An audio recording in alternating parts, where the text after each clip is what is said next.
What's going on, guys? It's Dill here from the Yakuza, bringing you a My Hero Academia episode 67 review. Now, this episode, I give it a 10 out of 10. It captured the emotion perfectly that the manga demonstrated, and very, very emotional chapter. You'll find yourself get tears in your eyes a couple different times. The voice acting was amazing, the dub and the sub. I watched both, and let's just get into what happened and what made this episode so amazing. So Midoriya and Mirio, they're patrolling the block, and a young girl runs out of an alley, bumps into Midoriya, and falls to the ground. He notices how scared she is. That she has bandages wrapped around her arms. She's in some kind of like ER nightgown. She has a horn. She just does not look like how a normal girl should look, like how a small child should look. And when he touches her, he notices that she's trembling. And Chisaki Overhaul comes out of the alley and says that she's just throwing a tantrum and that she's upset because he scolded her. And Midoriya can tell that this is not, you know, this isn't legit. On top of the fact that they already knew what Chisaki looked like, and that's who they were looking for. You know what I mean? Like they recognized that it was Overhaul, and then they see this girl that looks all messed up, and instantly they know that just something effed up is going on. And Midoriya does not want to let it go. Mirio is like playing he's playing like the nice guy, like he's playing dumb, and like he's so smooth when he throws uh Midoriya's hood back on him and says that the sizing's like not right, and like just he handles it so smoothly because they could have got annihilated right there. Chisaki would just have to touch both of them, and you like we see what he does with his quirk art. Like you guys don't know what his quirk is yet, but you know that if he touches you, you're dead. You know that much. So Mirio really tries to play it off, but Midoriya does not want to let her go, and they end up. Chisaki ends up convincing them to come back into the alley with him, and he does this with his glove. He goes to take off his glove, and it shows that's something that clicks in Ari's mind. Like it's not explained yet, but it's just something that clicks in Ari's mind. She knows when he goes to take his glove off that like you listen to what I say, or someone's dying. So she runs back to him like a scared, like just a scared little puppy, and they go on their way. And Mirio and Midoriya are just shook by it. And another thing I forgot to mention is that he explains why he wears the plague mask. He says a reason why he wears the plague mask. He says that he's very, very susceptible to like germs or disease or filth. He might have said filth, honestly. But they tell Night Eye about it and everything. That they made contact with Chisaki, and Midoriya's like saying that he how he wanted to save her and stuff, and how they should have acted. And Night Eye's like, don't even start right now, kid. Like, don't even act like you could have done something right now. Like, don't be that arrogant. Like, he said, haste is waste. Like, if you would have done something right there, you would have ruined this entire plan. So, flashback over to the school setting, and Midoriya just cannot focus in school for like weeks. I'm not sure what the actual time frame is, but there's just so many days of class that he can't focus anything. He just keeps thinking about Erie being like him not saving Erie and how scared she was and what was going on. And also him recently finding out about Mirio, how he was supposed to be the inheritor of One for All. So he finally goes and confronts All Might about this.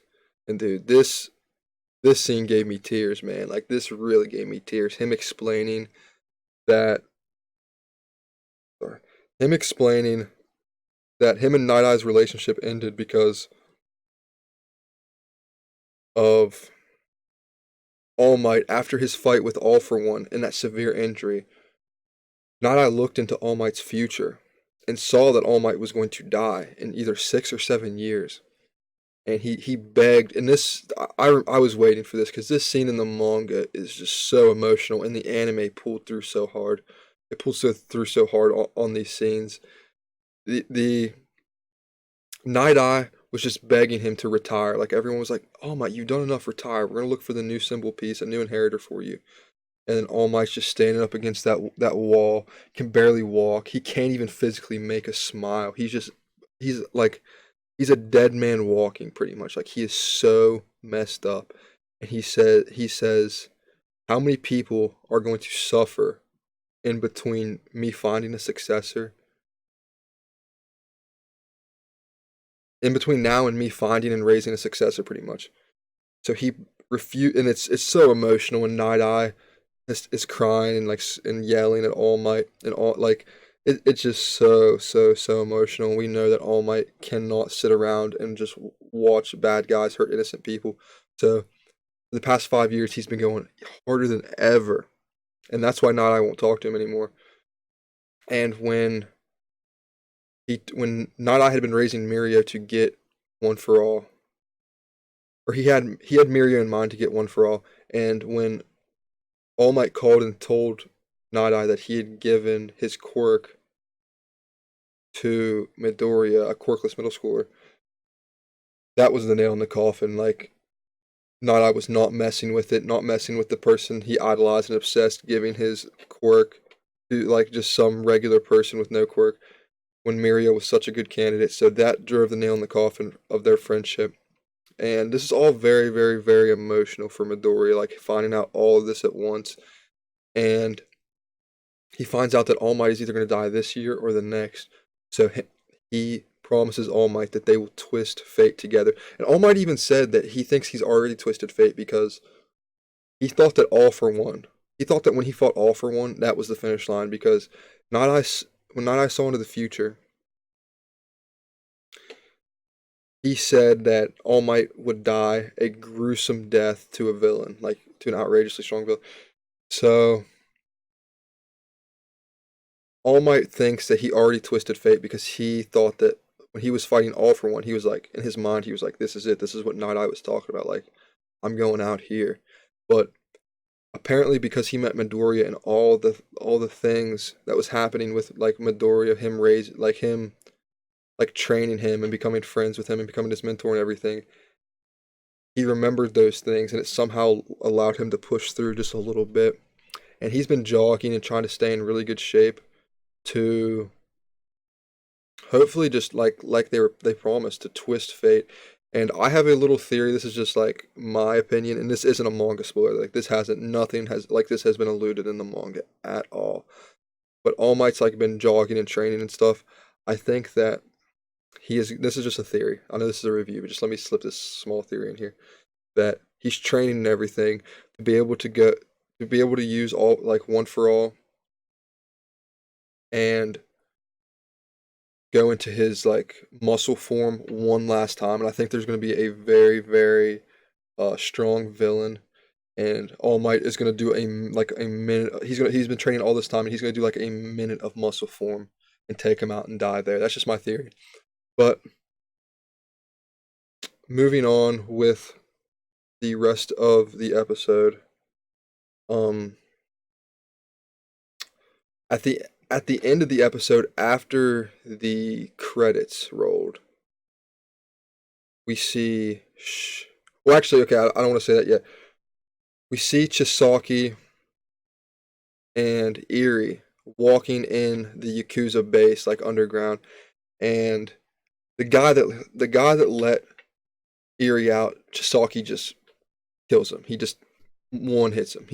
He touches him and he you know does whatever happens. I know what Chisaki's quirk is because I read the manga, but I'm not going to spoil you guys. But he kills the guy that lets Eri out, and then he goes into like this room with Eri, and it looks like some kind of laboratory or experiment room with like one of those Frankenstein chairs or like a chair in like an ER when you're operating on someone or something. And Eri starts taking her bandages off, and that is the end of the episode, I believe. And then after the credits, the after credit scene is Chisaki. Well, no, before the credits, Shigaraki called and Chrono told Chisaki, "Hey, Shigaraki from the League of Villains wants to talk to you. He has your answer from the other day." And then after the credits, like I was saying, Shigaraki has a sit down with Chisaki, and we're going to see that next episode. And it's going to be an interesting one, guys. It's going to be a very interesting episode. I also watched the preview for the next episode, and next episode we are going to get a Kirishima episode with Fat Gum and Sun Eater. So that trust me, guys, it's about to get intense with Kirishima. You guys are gonna love this next episode. It's gonna be another 10 out of 10. This season has not been disappointing, guys. If I forgot to mention anything, comment down below. Comment your thoughts on the episode if you watch it in sub or dub. That always interests me because they both have it has an amazing sub and dub. Hit the like button if you enjoyed the video, guys. It helps me out a lot. And hit the notification bell if you would like to join the Yakuza. Thank you, guys.